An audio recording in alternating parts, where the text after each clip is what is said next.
This is the Slots and Sockets Podcast, episode number 20, and I am one of your hosts, IRD Moose, and my partner in the ball cap over there, looking sussy as heck, is... Turbo Penguin. Hey, happy pre-Friday to you, Turbo. Today is our usual recording day. Last night was a little bit of an exception because of some weird life stuff and some news that cropped up yesterday. But today it looks like we're looking at a few things about the 9800X3D that's coming out. Yeah, so we have all of the news and reviews from the Intel Core Ultra 200 AI, whatever they're calling it thing now. It's so long and confusing. It's stupid. Yeah. But they're trying to distance themselves from the 14900K, I guess, for some odd reason. But so we've got the reviews of that, and so now what we thought we would do is just kind of look back and look at a lot of the leaks that's been coming out now that we have some good data from Intel, kind of thinking about what are we expecting from the 9800X3D. So quick story, I'm sure everyone's seen it by now, but the Core 200 series for gamers looks like a complete regression in almost every gaming category. Now, if you're not a gamer, it's not a bad CPU, but there is still some really funky stuff going on. It seems like there will be some BIOS patches, some drivers that come out that's going to, do one of two things. Either A, it's going to fix some of these odd performance issues. Yep. And two, it's most likely going to add a little bit of performance, which they absolutely need. Yeah, so for sure. What I don't understand, they were the ones to push and to make this thing come out when it came out. Yep. Like, I don't understand, Scott. Why would you push if it's not ready? I mean, they're doing the same thing that AMD just did. Did they not look at the AMD 9000 launch and be like, yeah, we want to repeat that? Honestly, I think that's kind of what they did, because there's no logic behind it. I just have no words. I mean, the reason Intel would launch a CPU that has a 2-generation gaming performance degradation, and in a lot of the benchmarks that I saw from Gamers Nexus and from Jay's 2 Cents and a couple other sources I looked at, there are situations where even the 5800X3D blows the 285K's doors off, which is insane. Like, okay, I got a 285K. I'm going to upgrade to a 2-generation older CPU for better performance. Yay. It was like, the one what thing does that make sense in? Oh, it doesn't. But the one thing that I kind of see, and at the end of every reviewer, they're like, go watch other reviews. And so, I sat and watched a number of reviews today. And after the third or fourth one, I kind of had this overall impression that performance was all over the place. Yeah. Even within games, like from reviewer to reviewer, same game, similar specs, not the same, but similar, you see differences. Yeah. And that's just not what you would expect. And, the fact that they're going back and testing these on Windows 11 22H2, right? Is it 22 or 23? I think it's either 22 or 23H2. 23H2 is, but they're not running but they're not running 24. Right. So and so we have all of this 22H 22 24H2, whatever, the newest version the new that has all of the performance upgrades for the Ryzen processors and the 13th and 14th and 12th gen, 13th gen processors. Apparently kind of screws this one up. Yeah. And I don't get it. Obviously, it's a software bug, and it'll be fixed. But so we kind of have an idea that if you've got a 13th or 1400, 13,900, 13,700, 14th, 9, 7, you know, you're not Stick going to with it. upgrade to this. Yeah. Now, but here's a loaded question. If you've got one of these and you think you've got damage, you know, you're going to RMA it, but it'll take a while. Maybe that pushes people to think about this.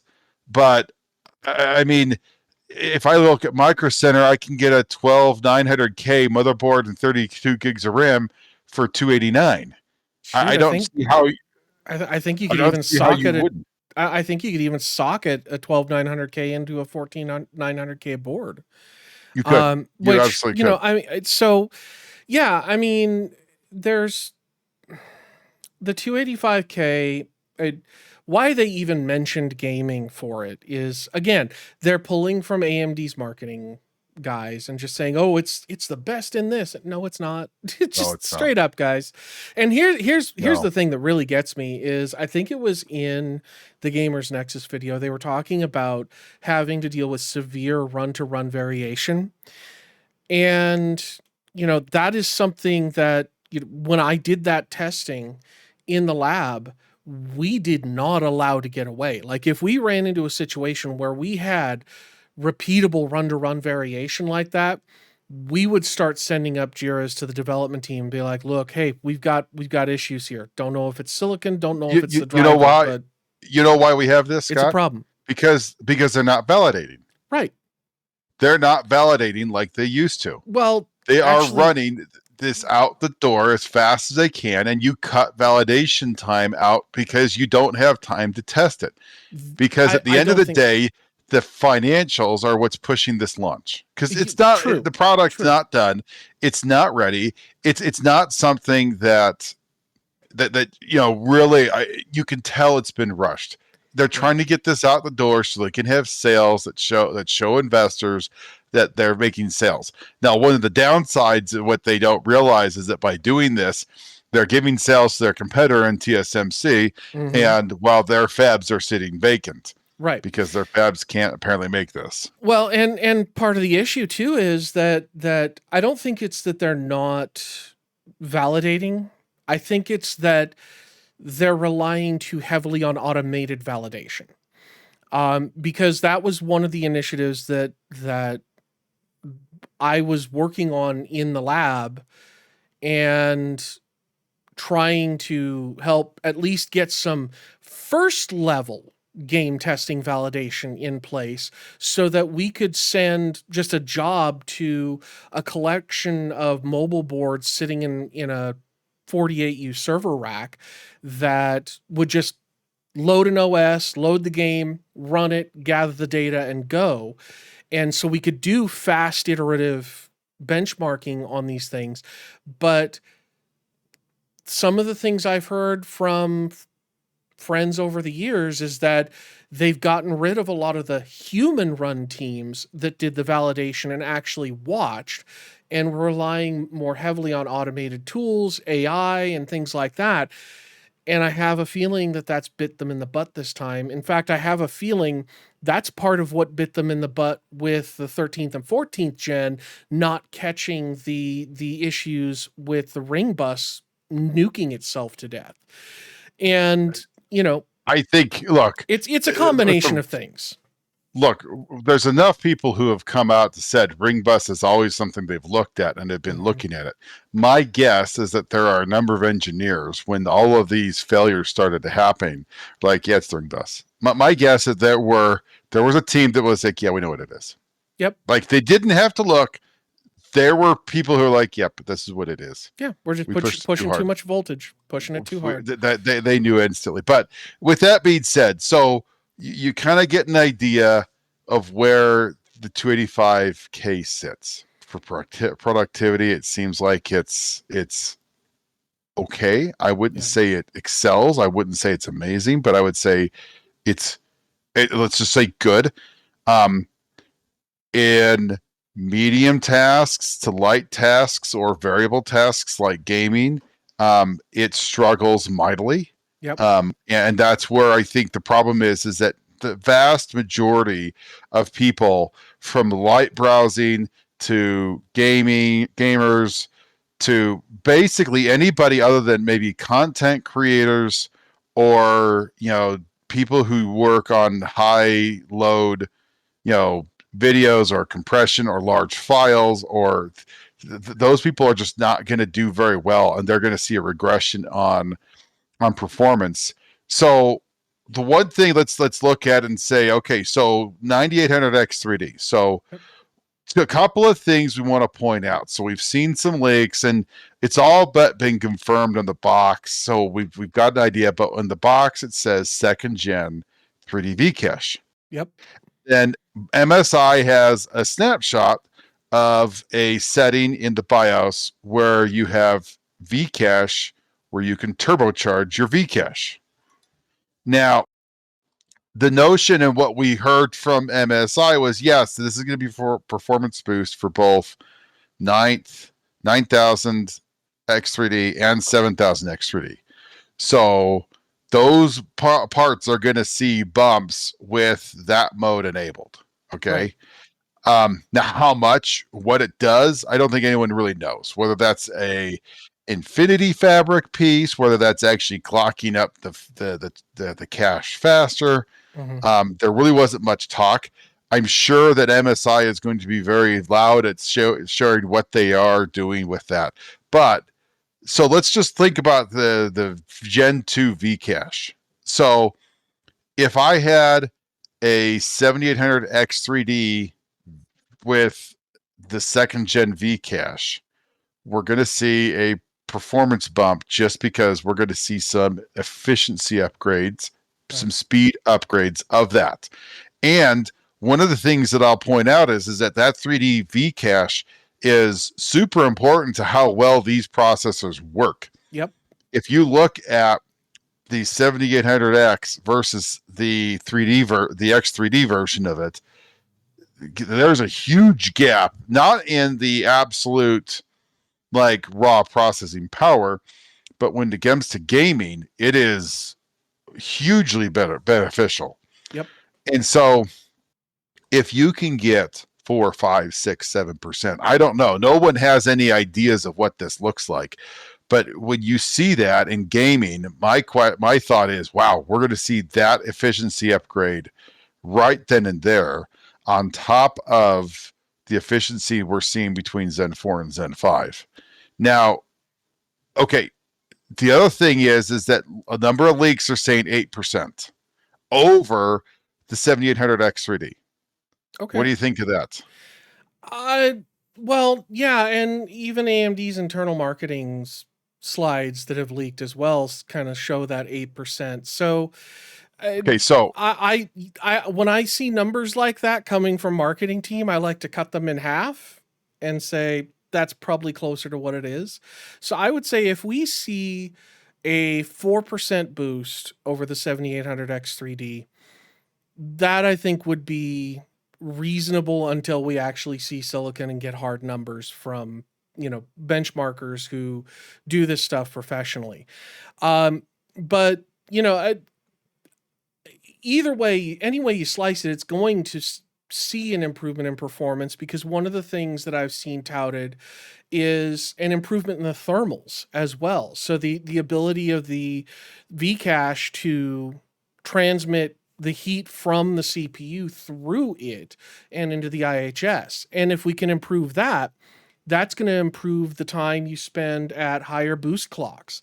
That's going to improve the ability to potentially do things like more exotic cooling, like, maybe a refrigerated based system or something sub-ambient, where you could potentially push these chips harder. I've also seen rumors that they may actually allow some overclocking on these beyond just PBO. Now, interestingly, one of the leaks that I came across was from Geekbench.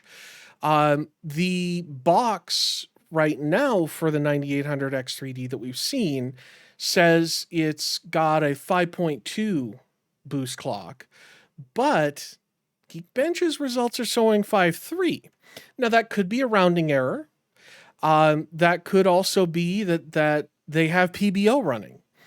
But the fact that it's running in the Geekbench results above the top end boost clock tells me there may actually be some headroom in these chips that we can work with, and we can push them a little harder and get that extra headroom. And with the 7800 X3D basically beating the snot out of the 285K a year before the 285K even came out, that looks even worse for the 285K.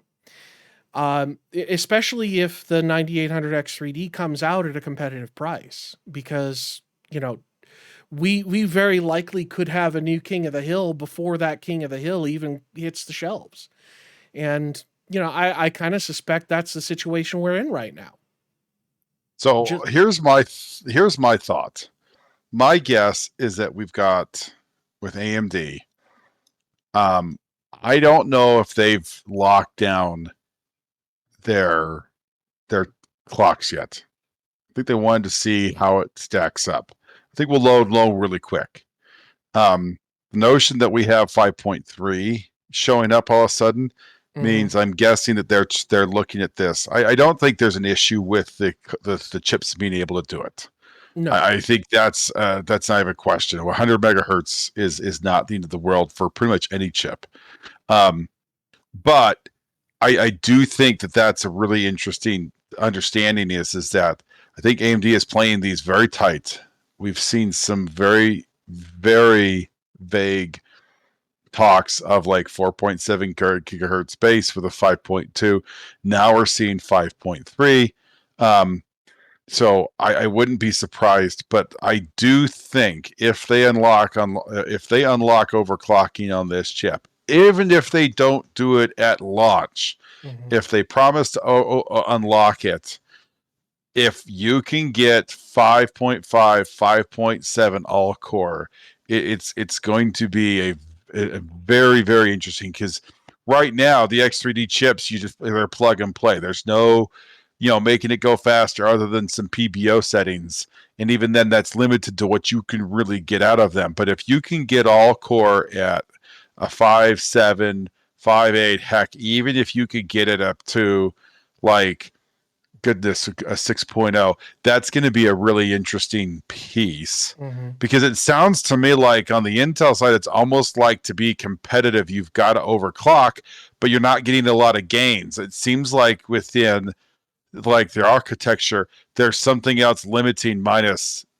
power and frequency. Like there's something else that's really kind of gimping that 200 series, Yeah. because people, even Der Bauer is like, yeah, okay, you can overclock it, and yeah, you can get up to 370 watts, but you don't see any noticeable performance gains. It's like, that's interesting. That tells me something behind the scenes is the bottleneck. It's not the frequency, it's not the power, it's not the voltage.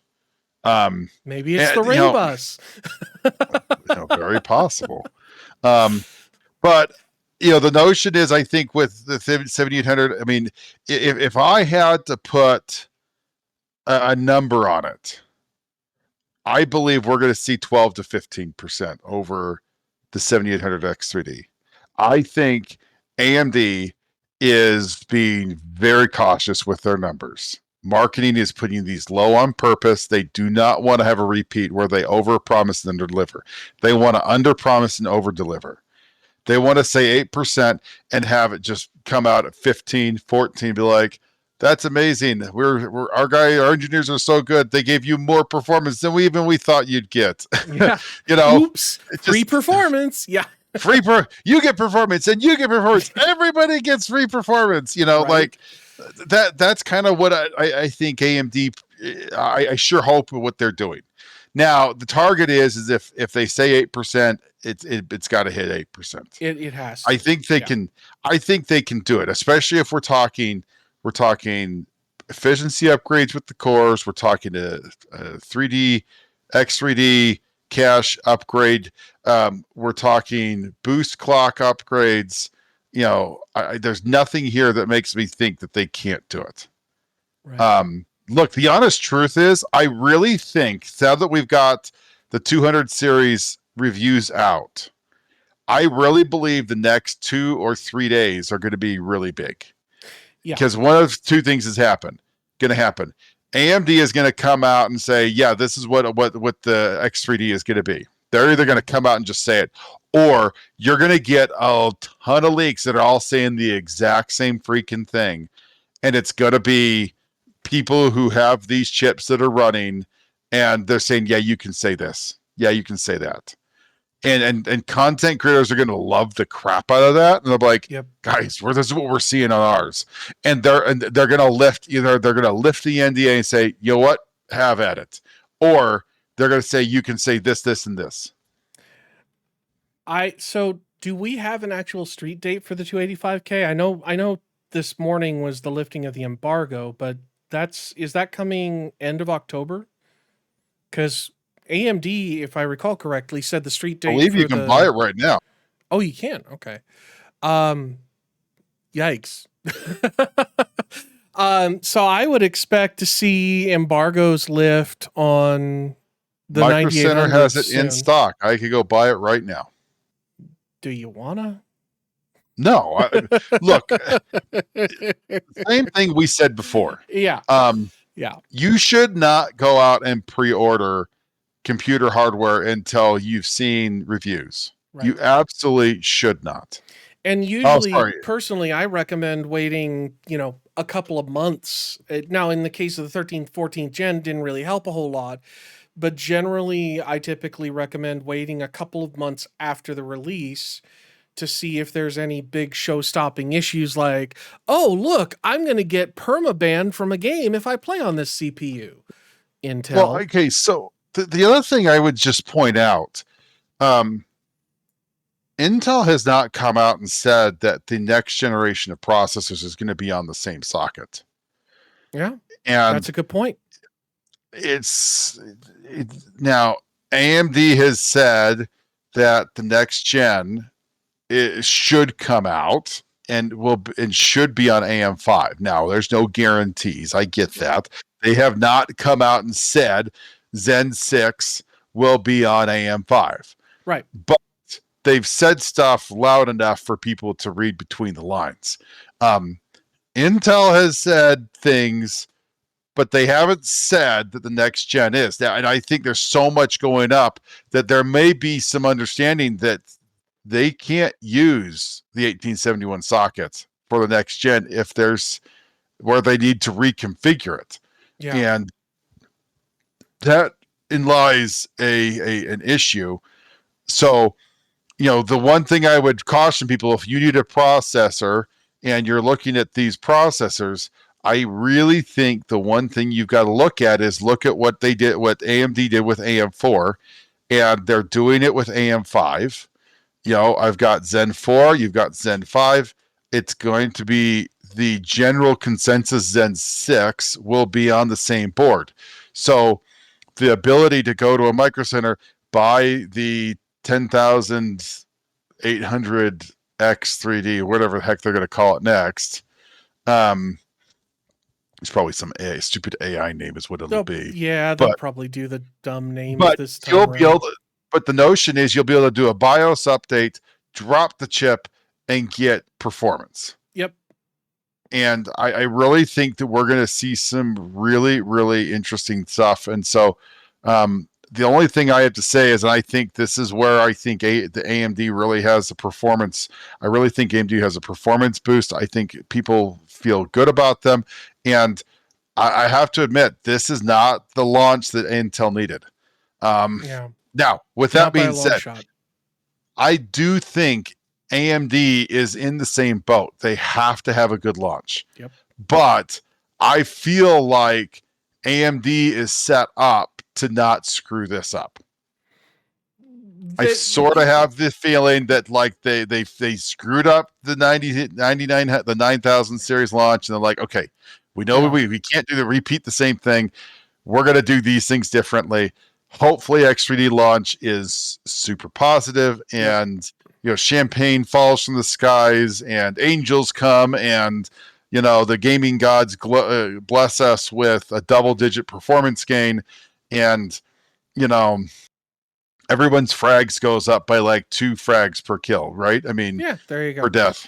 Yeah, no, I mean it's the thing. The thing is Intel with the 13th gen, 14th gen, and now the 285K has basically time and time again put the softball on the tee for AMD to knock out of the park, and all AMD has to do is swing on it, and they got a home run. I think all they have to do is bunt. Yeah, even if they bunt, it would be a win. You're not wrong. I think at this point, I think it's just a bunt. The Yeah. fact that they can get the ball going forward, just don't on screw it up. Yeah, I really think Yeah. that's what it is. And I think gamers kind of are okay with this. I think gamers kind of realize that was wrong. That and in all honesty, if you bought a 9700X, you're not really upset. I mean, I guess you're probably upset because they dropped price. Yeah. But other than that you happens. did get performance boost. I mean, you bought a 70 watt and you now have the ability to instantly turn on 120 watts. Right. And get a good chunk of performance for free that you weren't expecting. And so I think that's true. I think the other half of it is that we're going to see more price drops in the 9000 series because I think it's just not going to sell overly well. Well, I think one of the things that AMD's probably going to do is start getting aggressive with their pricing now that Intel's officially launched this Arrow Lake joke. But I mean, we're going to have to wait to see, because we actually are going to have silicon on November 7th from what I'm seeing, and we'll probably start seeing review information come out just before that. So right about the time where we're getting ready to head out to PDX LAN, we'll have some new shiny silicon goodness to look over. In fact, I think we'll probably have to have a chat before you leave for that. Yeah. Because I think that we'll be so close, guys. I look, the date is November 7th for X3D. That's the date I think everyone's given. I firmly believe we will see some really, really good leaks before that. I hope so. I mean, gives us something to talk about, right? Yeah, absolutely. Gives us something to talk about. But I think the 9800 X3D is going to be turned into the gaming king. It's going to take that, and it's just going to mop it. And I think its competition is really the 14900K. Yeah. As long as it's new and hasn't been, cooked by itself, I really think that's going to be its competition, because I don't think anything else from Intel is going to change stuff. And we'll see. Well, so on that note, on that bombshell, on that bombshell, we're going to say thank you all for watching. Appreciate the comments on the last video. Please remember to subscribe, like, do all the algorithmic goodness. We appreciate you, and thank you. And until next time, have fun storming the castle. Hasta luego. Good night, everybody.